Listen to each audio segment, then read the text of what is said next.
I'd like to introduce you to Angus from the UNCC Learn and UNITAR team. And Angus is really the man who's come up with this entire concept. He runs this amazing team called the UNCC Learn team. So just a couple of words to complement what Mel and Hannah Jane have been saying. I represent something called the UN Climate Change Learning Partnership, which is a long, slightly boring term, but it's what's exciting about it is it brings together all the UN agencies that are concerned with climate change education and training into one program. We've been running since 2010. And our goal is essentially building climate change literacy at all levels, and not just talking about formal education, but all forms of education, formal, informal, non-formal. Because we think to crack this issue, we need a continuing learning or educational approach. That means that throughout our lives. But the reason it's so important and compelling to start with youth, and there are several reasons.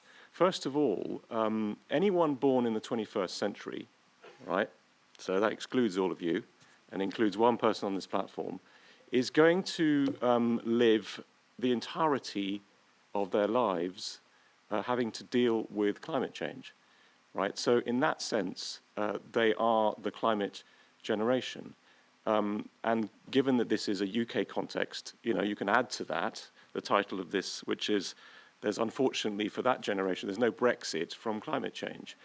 You can't get away from it. So this is why it is so important that we start with the general education system.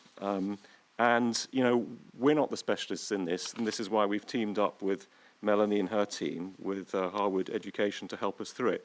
And I think she's mentioned it, but for us, the really compelling thing is this idea that kids can teach kids, but within a sort of an adult supervised situation. So it's not chaos and mayhem, but it is children learning from their peer group. And I think we probably all know intuitively that that is going to be effective. There needs to be structure, that's why we're here. But the final delivery mechanism of a child to a child in a sort of peer group approach, I think is extremely powerful.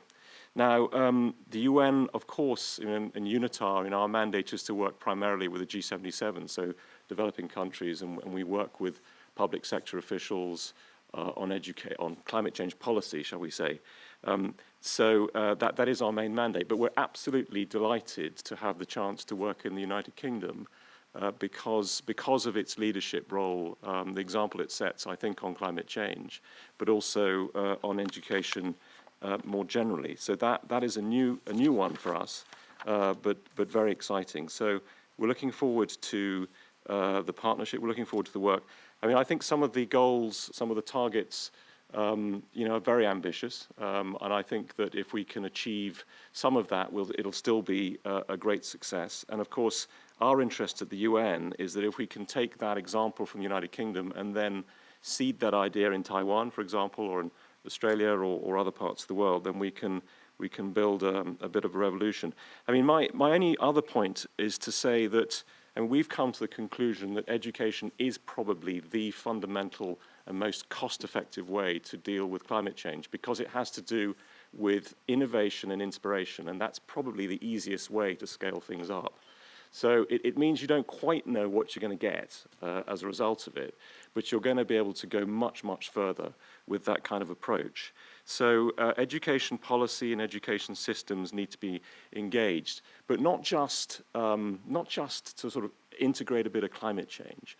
It really needs to become the driver. We need to repurpose our education systems around the world towards dealing with climate change and the Sustainable Development Goals. And that's really the fundamental message for today. So thanks for listening.